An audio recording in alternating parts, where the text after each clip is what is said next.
मेरे प्यारे भाइयों, आप सबको तहे दिल से आज़ादी की 75वीं साल मुबारक हो।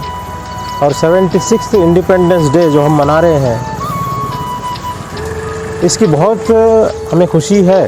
उसके साथ साथ हमें कुछ गम भी है, कुछ फ़िक्र भी है कि किस तरीके से हमारा मुल्क जो है ना किस डगर से गुज़र रहा है। आज़ादी जब हमारे आबा व अजदा ने जब इस मुल्क के लिए कई सारी कुर्बानियाँ देकर मुल्क को आज़ाद कराया, अंग्रेज़ों के जुल्म सितम से इस मुल्क को आज़ाद कराया। आपको मालूम है आज़ादी से पहले क्या हालात थे। बोलने की आज़ादी नहीं थी, हमें ठीक से जो है ना अपने हक़ हुकूक नहीं मिलते थे। किसानों का इस्तेक़लाल होता था, मज़दूरों का इस्तेक़लाल होता था, हर चीज़ से जो है ना एक्सप्लॉयटेशन होता था। हमारे जो सरमाया है मुल्क का वो लूटा जाता था। उसके साथ साथ जो है ना कई सारे जो है ना हमारे जो डेमोक्रेटिक राइट्स है उसको अंग्रेज़ों ने दबा के रखे थे। उस वक्त कई सारे लोगों ने कई सारे तरीक़े से जो है ना अंग्रेज़ों के ख़िलाफ़ जो है ना आज़ादी के लिए जिद्दोजहद की। उसमें हिंदू, मुस्लिम, सिख, ईसाई सब शामिल हैं। लेकिन 200-300 साल की हिस्ट्री में जितनी जानें मुसलमानों ने दी है, जितना खून मुसलमानों ने बहाया है, शायद ही किसी जो है ना ने बहाया है। अगर मैं आज़ादी के मुजाहिदीन के बारे में बोलता चलूँ तो शायद मेरी ज़िंदगी कम पड़ जाएगी। लेकिन इतनी सारी कुर्बानियाँ देने के बाद जब मुल्क आज़ाद हुआ, वहाँ पे जो है ना हमारे मुल्क के सामने एक बहुत बड़ा चैलेंज था कि ये मुल्क कैसे चलना है, ये मुल्क हमारा कैसे होना है। उस टाइम पे कई सारे मॉडल्स, उस टाइम पे जो एक टीम थी हमारे आबा अजदा की, उनके सामने मौजूद थे। लेकिन उन सब को स्टडी करके बेहतरीन से बेहतरीन मॉडल बनाने के लिए हमारा एक आइन बना, कॉन्स्टिट्यूशन बना। तय ये हुआ कि ये कॉन्स्टिट्यूशन के हिसाब से हम इस मुल्क को चलाएंगे। हमारा मुल्क एक डेमोक्रेटिक रिपब्लिक सेक्युलर कंट्री रहेगा। लेकिन हम देखते हैं कि आज 75वीं सालगिरह पर वही रिपब्लिक आज़ादी के जो है ना 75वीं साल पे हमारी आज़ादी खुद खतरे में। जैसे हालात अंग्रेज़ों के ज़माने में थे वही हालात अभी नज़र आते हैं। हम देखते हैं कि जर्नलिस्ट जो गवर्नमेंट को लेकर के क्रिटिकल है उनको जेलों में डाला जा रहा है। जो भी इस फस्ताई ताकत के ख़िलाफ़ आवाज़ उठाते हैं उनके ख़िलाफ़ जो है ना अलग अलग तरीके से उनको सताया जा रहा है, उनको जेलों में डाला जा रहा है, उनके घरों को, मकानों को, दुकानों को तोड़ा जा रहा है। अलग अलग कानून बनाकर जो है ना उन पर कार्रवाई की जा रही है। अपोजिशन पार्टीज़ जो है ना डम्मी पार्टीज़ बन के रह गई हैं। ऐसे हालात में उस मिल्लत को ये मुल्क फिर से पुकार रहा है, उस कौम को ये मुल्क फिर से पुकार रहा है। वो मिल्लत, वो कौम जिन्होंने अंग्रेज़ों को, ऐसे अंग्रेज़ कौम जो बोलती थी कि हमारा सूरज कभी नहीं डूबता, ऐसी सुपर पावर को जो है ना धूल चटाई, ऐसी सुपर पावर को लोहे के चने चबाए, सिवाय अल्लाह के किसी का जो है इबादत नहीं करने वाली वो कौम, सिर्फ गुलाम मुस्तफ़ा रहने वाली कौम, किसी और की ग़ुलामी पसंद नहीं करने वाली कौम, वो कौम आज ये वतन उस कौम को फिर से पुकार रहा है।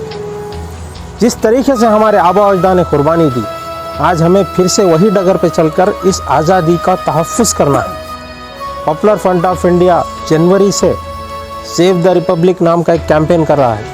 इस कैंपेन का मकसद क्या है?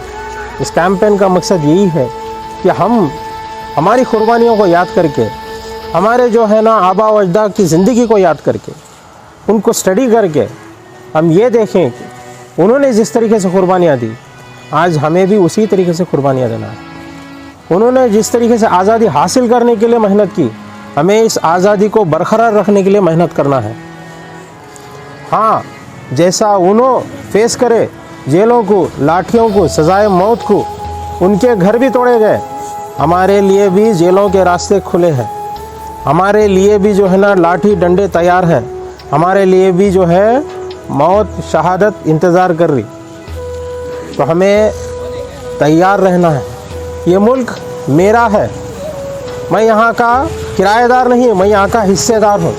और टीपू सुल्तान की तरह मैं एक दिन, चाहे एक दिन की ज़िंदगी हो, वो मैं फ़ख्र से जीऊँगा, इज़्ज़त से जीऊँगा, डिग्निटी से जीऊँगा। ये गीदड़ की ज़िंदगी हमें ग़ुलामी की मंजूर नहीं। तो इसी अज़म के साथ हमें जो है यहाँ से अपनी ज़िंदगी गुजारना है। देखिए जिस तरीके से हमारा जनरेशन, हमारी यूथ किस टाइप से एक लाइफ जो है ना उनकी बिगड़ती जा रही है। 30 सेकंड के टिकटॉक के वीडियोस में मसरूफ़ है। जब हम जाएंगे अल्लाह के पास, हमारी पूरी ज़िंदगी उसी तरीके से 30 सेकंड में बता दी जाएंगी। पूरा लाइक कमेंट शेयर जिस तरीके से रिज़ल्ट बताया था, हमारी ज़िंदगी का रिज़ल्ट वहीं सामने रहेगा। हम किस मकसद से आए थे, क्या मुँह लेकर जाएंगे अल्लाह ताला के सामने। जब हमारे सामने जो है ना हमारे मुल्क में इतने जुल्म ज़्यादती हो रही। अभी हाल ही में हमारा मुल्क जो है ना 75 ईयर्स ऑफ इंडिपेंडेंस मना रहा, लेकिन यहाँ राजस्थान में एक 9 साल का मासूम बच्चा, उसको जान से मार दिया टीचर मार के। मासूम बच्चा, अगर उसको देखेंगे तो आपकी आंखें नम हो जाएंगी। हंसने खेलने वाला बच्चा, उसकी गलती क्या थी? उन आम पानी के मटके से पानी पी लिया। उन एक दलित था। आज भी ये सोच है, आज भी ये मन्नूवादी ताकतें जो है ना इस मुल्क पे काबिज़ है। हमारी आज़ादी मुकम्मिल नहीं है, हमारी आज़ादी मुकम्मिल नहीं है। क्या कसूर था उस बच्चे का? क्या बाबा साहब का संविधान बराबरी का हक नहीं है, देता सबको? क्या हमारा मुल्क अभी भी ये ज़ात पात की ग़ुलामी में है? तो हमारे को और बहुत मेहनत करना है। ये सारे मजलूम लोग हमारे को पुकार रहे। अल्लाह ताला हमारे को ये वतन दिया सो है काम करने के लिए। अल्लाह ताला हमारे को चुना सो है ये काम करने के लिए। हम अगर सुस्ती करेंगे तो आने वाले दिनों में हमारे पे भी वबाल आएगा, यहाँ पे भी वबाल आएगा और आखिरत में भी वबाल आएगा।